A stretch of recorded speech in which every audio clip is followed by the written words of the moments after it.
ఎడారిలో సెలయేర్లు. జూన్ 29వ తేదీ కొరకు వ్రాయబడిన ఈ భాగాన్ని మీకు చదివి వినిపిస్తున్నది సహోదరుడు పాల్ సుందరం. దానిలో మాకు కనబడిన జనులందరూ ఉన్నత దేహులు. సంఖ్యాకాండ గ్రంథము 13వ అధ్యాయము 32వ వచనము. అక్కడ వాళ్ళకి కనబడిన వాళ్ళంతా దీర్ఘకాయులే, రాక్షసులే. కానీ కాలేబు యెహోషువలకు మాత్రం దేవుడు కనిపించాడు. సందేహించే వాళ్ళు సణుగుతారు. అక్కడికి మనం వెళ్ళలేము. నమ్మకం ఉన్నవాళ్ళైతే పదండి, వెంటనే బయలుదేరిపోయి దానిని అంతటిని స్వాధీనం చేసుకుందాం. అది మన శక్తికి మించింది కాదులే అంటారు. ఉన్నత దేహులు అంటే మనకి అడ్డుగా నిలిచే గడ్డు సమస్యలే. వీళ్ళు ఎక్కడ పడితే అక్కడ విచ్చలవిడిగా తిరుగుతుంటారు. ఈ రాక్షసులు మన కుటుంబాల్లో ఉన్నారు, మన సంఘంలో, మన సమాజంలో ఉన్నారు, మన హృదయంలోనూ ఉన్నారు. వాళ్ళని ఓడించాలి. లేదా ఈ సందేహించి ఇశ్రాయేలు గూఢచారులు కనాను నివాసుల గురించి భయపడినట్టు ఆ ఉన్నత దేహులు మనల్ని తినేస్తారు.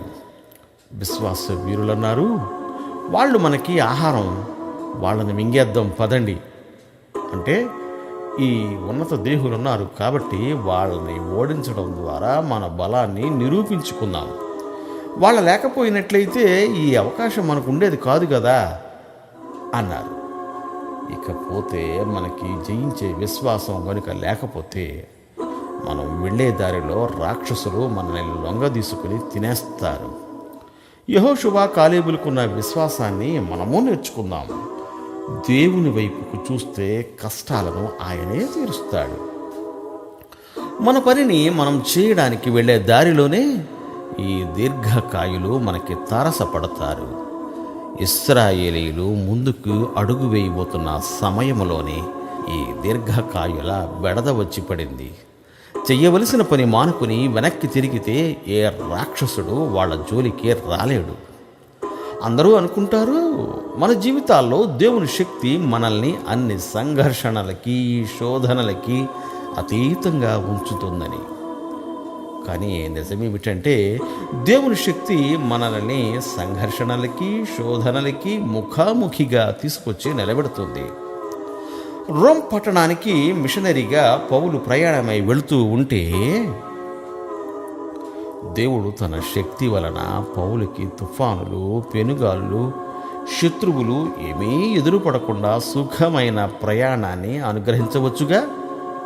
కానీ జరిగింది ఏమిటంటే ఆ ప్రయాణమంతా పౌలును పీడించే యూదులు, భయంకరమైన గాలివానలు, విషసర్పాలు, ఇహలోకపు నరకలోకపు శక్తులన్నీ ఏకమై పౌలుకి అడ్డు వచ్చాయి. తప్పించుకోవడం ఎంత కష్టమైపోయిందంటే చివరికి పౌలు తనంతట తానే ఓ చిన్న కొయ్య ముక్క సహాయంతో ఈదుతూ ఒడ్డు చేరవలసి వచ్చింది.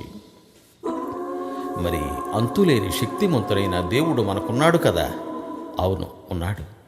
అందుకనే పౌలు అంటాడు కదా, తనకిక బ్రతుకు క్రీస్తే అని. అలా నిర్ణయించుకున్న క్షణం నుండి చాలా క్లిష్టమైన పరిస్థితి మొదలయ్యింది. ఆ పరిస్థితి అతడు చనిపోయేదాకా అలానే ఉంది. అయితే క్రీస్తు శక్తి వల్ల పౌలు ప్రతిసారి శ్రమ నుండి విజయుడై నిలిచాడు. ఈ పరిస్థితిని పౌలు వర్ణించిన తీరు, వాడిన భాష మరుపురానిది. ఎటుబోయినను శ్రమపడుచున్నను, ఇరికింపబడువారము కాము, అపాయములో ఉన్నను కేవలం ఉపాయము లేనివారము కాము, తరమబడుచున్నను దిక్కులేని వారము కాము, పడద్రోయబడినను నశించువారము కాము. యేసు యొక్క జీవము మా శరీరముందు ప్రత్యక్షపరచబడుటకై యేసు యొక్క మరణానుభవమును మా శరీరముందు ఎల్లప్పుడూ వహించుకొని పోవుచున్నాము అని కొరింథీయులకు రాసిన 2వ లేఖ 4వ అధ్యాయము 8, 9, 10 వచనంలో వ్రాయబడి ఉంది. ఇది ఎంత కఠినమైన అంతులేని కరకు శ్రమ! హెబ్రీ భాషలో పౌలు వర్ణించిన ఈ కష్టాలను ఇంగ్లీష్లో నుండి తెలుగులోకి అనువదించడం చాలా కష్టం. 5 దృశ్యాలు కనిపిస్తున్నాయి అక్కడ. మొదటిది శత్రువులు. అన్ని వైపుల నుండి చుట్టుముట్టడం, అయినా పౌలును నలిపెయ్యలేకపోవడం. ఎందుకంటే పరలోకపు పోలీసులు ఆ గుంపుల్ని చెదరగొట్టి పౌలు తప్పించుకుని వెళ్ళడానికి చాలినంత దారిని ఏర్పాటు చేసేవారు. అంటే శత్రువులు ఆవరించారు కానీ మేము నలిగిపోలేదు అని అర్థం.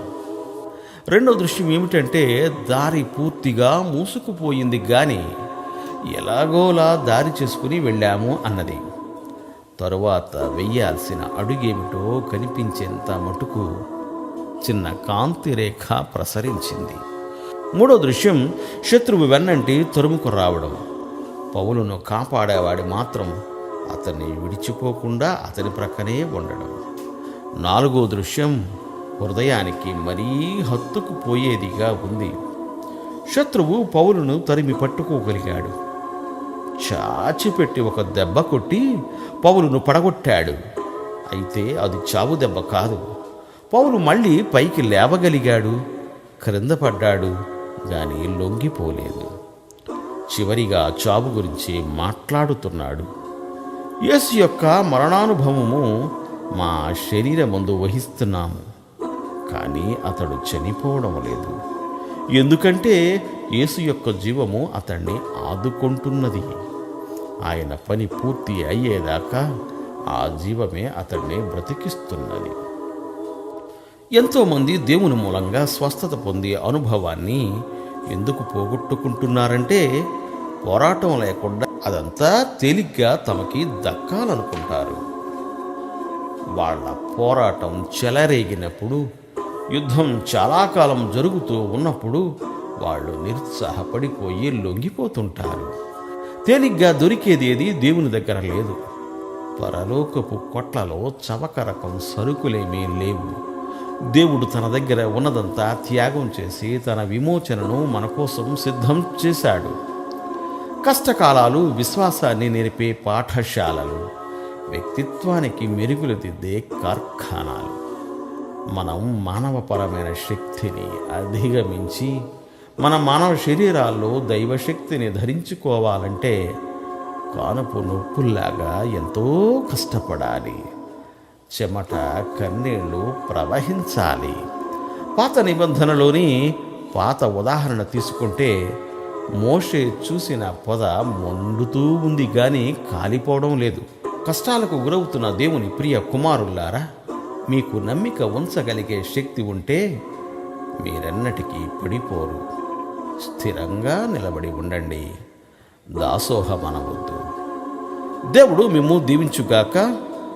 ఆమెన్. ఆమెన్.